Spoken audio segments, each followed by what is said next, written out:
ఆంధ్రప్రదేశ్ ముఖ్యమంత్రి వైఎస్ జగన్మోహన్ రెడ్డి గారు ఇటీవల ఓ ప్రకటన చేశారు. జనరల్గా ప్రెస్లో మాట్లాడడం కానీ ప్రెస్ పెట్టి మాట్లాడడం కానీ జనరల్గా తక్కువగా జగన్మోహన్ రెడ్డి గారు చేస్తూ ఉంటాడు. ఆ పార్టీ యొక్క అధికార ప్రతినిధులే అఫీషియల్ విషయాలను కూడా వెల్లడిస్తూ ఉంటారు. స్వయంగా ముఖ్యమంత్రి జగన్మోహన్ రెడ్డి గారు ఒకసారి ప్రకటించాడు, మా అధికార ప్రతినిధులు ఉన్నారు, అది మా అఫీషియల్ మాటలు, పెద్దానికి నేను స్పందించాల్సిన అవసరం లేదు అని స్పష్టంగా ఆయనే మొదటగా ముందుగా ప్రకటించిన విషయం కూడా మనకు తెలుసు. బట్ ఇటీవల ఎన్నికల తర్వాత ఎన్నికలైపోయి 13వ తారీఖు ఎన్నికలైపోయి ఇప్పటి వరకు కూడా ఏం మాట్లాడలేదు ఆయన. కానీ నిన్న మాత్రం ఐపాక్ టీంతో ఆయన ముచ్చటిస్తూ ఒక కామెంట్ చేశాడు, మరొక్కసారి చరిత్ర సృష్టించబోతున్నాము అని. అంటే తక్కువగా మాట్లాడే వ్యక్తి విషయం స్పష్టంగా చెప్పినప్పుడు అది ప్రజల్లో కొట్టొచ్చినట్టు కనపడుతుంది, నిజాన్ని మన కళ్ళ ముందు తీసుకొచ్చిన అనుపడుతూ ఉంటుంది.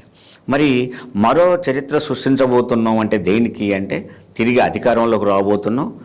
మరోసారి చరిత్ర అంటే గతంలో సృష్టించిన చరిత్రని మించి మరో చరిత్రను సృష్టిస్తాము అని. అంటే 151 సీట్లు గతంలో గెలిచారు, 151 సీట్లకు మించి మళ్ళీ గెలవబోతున్నాం అనే అర్థాన్ని స్ఫురించేటట్టుగా మాట్లాడాడు. అది ఐపాక్ టీంతో, ఆయన సోషల్ మీడియా ఆ టీం అది, ఐపాక్ స్ట్రాటజీ టీం అది, ఆ స్ట్రాటజీ టీంతో మాట్లాడుతూ ఆయన చెప్పిన మాట.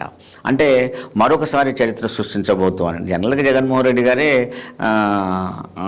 చరిత్ర సృష్టించడం అనే పదానికి అందుబాటులోనే ఉంటాడు. ఎందుకంటే ఆయన పార్టీ వెళ్ళడం ఓ చరిత్ర, ఆయన్ని బలవంతంగా జైలుకి పంపిన తిరిగి జనంలోకి చొచ్చిపోవడం ఒక చరిత్ర, ఆయన ఓదార్పు యాత్ర ఒక చరిత్ర, ఆయన పాదయాత్ర ఒక చరిత్ర, 2014లో పోటీ చేసి 67 సీట్లు వచ్చిన తర్వాత అసలు పార్టీ ఉంటుందో పోద్దో అనుకున్నప్పుడు తిరిగి 5 ఏళ్ళు నిలబెట్టుకోవడం ఒక చరిత్ర, 2019 ఎన్నికల్లో మళ్ళీ అధికారంలోకి రావడం, అది కూడా భారీ మెజార్టీతో 151 సీట్లతో అధికారంలో రావడం మరొక చరిత్ర.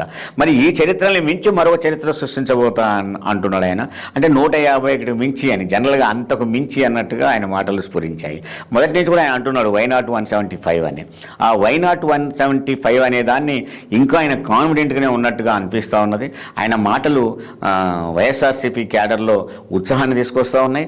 ఈ ఎన్నికల రిజల్ట్ను కూడా ప్రతిబింబజేసేట్టుగా ఆయన మాట్లాడాడు. అది ఆయన కాన్ఫిడెన్స్కు మరొకసారి మనం అభినందించాల్సిందే. ఖచ్చితంగా ఆయన మరో చరిత్ర సృష్టిస్తా అని చెప్తాను. చూద్దాం ఆ చరిత్ర ఎక్కడ దాగబోద్దు అనేది.